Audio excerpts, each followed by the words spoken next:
25 seconds. All right.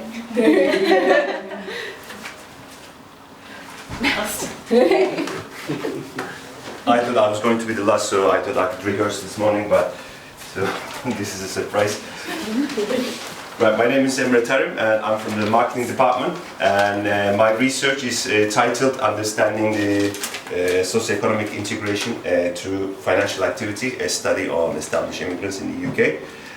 Generally speaking, I am very much interested in the behavioral and institutional drivers and determinants of judgments and decision making. Currently, as you can guess, I'm focused on understanding immigrants' integration via their savings and investment activity by studying their savings and investment activities and behaviors. The savings and investment domain has generally been studied from the perspective of remittances, i.e., how we generate funds in the host country, but how we send it back to our home countries and why we do it. So I'm interested in how established immigrants make sense of their savings and investment behavior and environment in the host and home countries and make decisions accordingly. But be those decisions be sending money home or saving money here to buy a home, so on and so forth. So within this context, I'm interested in the nexus between the behavioral micro level drivers and determinants and the macro level institutional drivers and determinants, and see how these drivers and determinants generate a certain pattern in a given society in terms of savings and investment behavior, and also in terms of immigrants integration. So at a broader level, when you look at the current debates about immigration and integration, they seem to have a greater focus on cultural, social and security issues. So my aim is to actually enrich that understanding by looking at a kind of intimate area of life that is savings and investment, and how we immigrants actually do it. In terms of methods, I'm using mixed methods. Right now I'm doing a pilot study in the UK funded by King's College. I'm just doing some semi-structured interviews by using snowball sampling, and I'm also focusing on 4 established immigrant groups in the UK. They are Pakistanis, Indians, Poles and Turks. I'm Turkish myself, so that's the convenience there. And then this will inform a stratified sampling survey of around 220 people, because that's how much money I have. But in the middle run, the aim is to actually expand this project to Europe with a large grant, a collaborative grant, to study select European countries where you have a significant amount of immigration, established immigration, and how the savings and investment behavior actually relate to the integration of the immigrant community. So to recap, I think immigrant savings and investment behavior matter for a better and more holistic understanding of dynamics of integration. So it's not just cultural and social issues, and it also matters for understanding the mobilities of people and capital. Done. Thank you.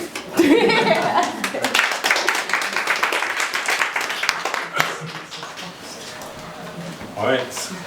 Well, we didn't clap her, so there's nothing special about it. Let's clap her, it's fine. So we starting? Katrina? Yeah, you started. Right, so I'm You lost 4 seconds. I'm Stuart Benston, and I'm part of the Centre for Child and Family Justice Research. And basically what I typically look at are mothers and children that appear in the family court. For those of you that aren't familiar with what the family court is like in England, basically for a local authority to formally remove a child from the parents, they have to apply for a court order. What then happens once the local authority makes that is the mother, her children and the local authority enter into what you call proceedings, and then a family judge will make a decision as to whether or not to grant the order. They often do. The kind of things we look at are how likely is it for a mother to return to the court over time. So a mother will have her current set of children, the local authority will make an application to remove those, that will happen, and then later on in time she'll have another child which the local authority will then attempt to remove again. So that kind of sequencing and recurrence is something that we've been interested in. In order to study all of this, we use admin data held by CAFCAS, which is the Children and Family Court Advisory and Support Service, and these are generally regarded as good people. The data they've got covers all these kind of cases from 2008 through to 2016, and I just wanted to give you something substantive about whether or not we can see mothers moving between care proceedings.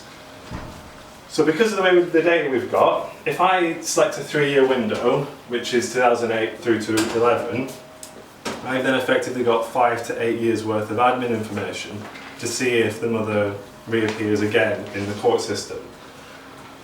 Using this 3-year window, 25,500 women basically appear in that 3-year window. Of those, 18,600 have no further activity in the courts, so 73% effectively only have that initial case brought against them and then nothing. But I'm going to try and unpack that if I've got time in a minute. But obviously the inverse of that is that 27% do have multiple sets of proceedings over time, and that's 6,900 women. And what you can then ask from that is, of these women who have multiple sets of proceedings, is it always the same local authority that's bringing the case against them, or is it different? And the reason why that's interesting is because if it's a different local authority, the mother has effectively moved into a new local authority in which now her children are still deemed as being at risk. So for 77% of the mothers with multiple sets of proceedings, it is the same local authority, so that implies that she's still in the same area, whereas it's 28% for a different local authority. Yeah, all right. And if you want to know more, ask again.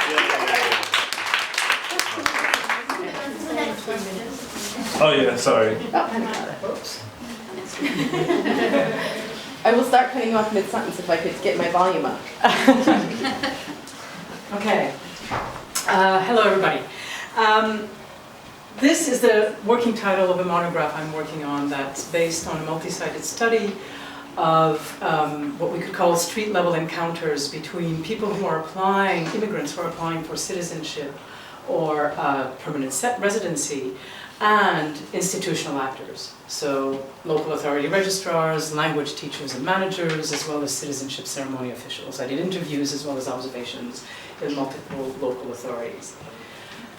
The post-colonial theorist Deepesh Chakrabarty wrote in his critique of European historicism, writes about how in colonial India, the colonized were consigned to the imaginary waiting room of history, because they were conceived as not yet ready to rule themselves. So I use the phrase the waiting room as a way to capture how these new measures that I call citizenization measures, that is measures integration as well as citizenship measures that are addressed to immigrants. So I look at how these citizenization measures have the same historicist rationale, whereby the non-citizen has to be educated because they are deficient in terms of citizenship. So, and they have to be educated in assuming that, that they have to be educated in order to be able to not only obtain permanent residency and citizenship, but also even to enter the country or to remain in the country. So, I use the waiting room as a heuristic device that foregrounds temporality, so there are different waiting times, different experiences of waiting, that foregrounds spatiality, because citizenization is a practice that is at once transnational, national, regional, local, and individual, and that foregrounds desire anxiety, so the desire for good citizens and the anxieties about not having good citizens, as well as the desire for citizenship and the anxiety about not getting it. The subtitle, Citizenship is in Uncertain Times, is about approaching citizenship as exemplary of the ways in which uncertainty is an instrument of governing in the contemporary world. So in that context, where uncertainty is normalized, what does it mean to think about the acquisition and the attribution of citizenship when citizenship itself has become uncertain and quite mobile and flexible and fluid? Finally, I also approach citizenization not only as a practice of border control, process of inclusion-exclusion, but also as a chronicle of the proliferation of borders and the multi-scalar ways in which borders operate today and reorganize people's lives. So citizenization are conceived as practices of fixing non-citizens, in the sense of repairing them as well as fixing them. But it's also about addressing the population as a whole. And one of the things, okay, mobility and fixity come together.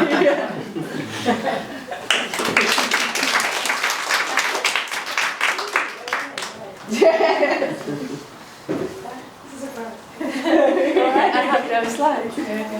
Okay, I'm Catherine Easton from the School of Law, and in a kind of general sense what my work looks at. Oh, camera, is this actually videoing? Yeah.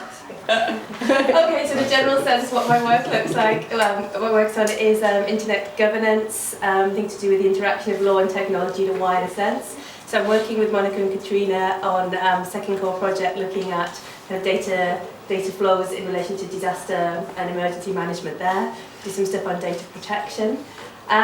So my internet governance stuff, I look at kind of regulation and self-regulatory bodies, things such as ICANN that regulates domain names, and then also just the kind of wider interaction of regulatory movements with the development of new technologies. So within that I've done a bit of work on healthcare robotics, and at the minute, and there will be an event quite soon, we're looking at work on autonomous vehicles, driverless cars. So I'm taking a look at, there was the civil law came out, the big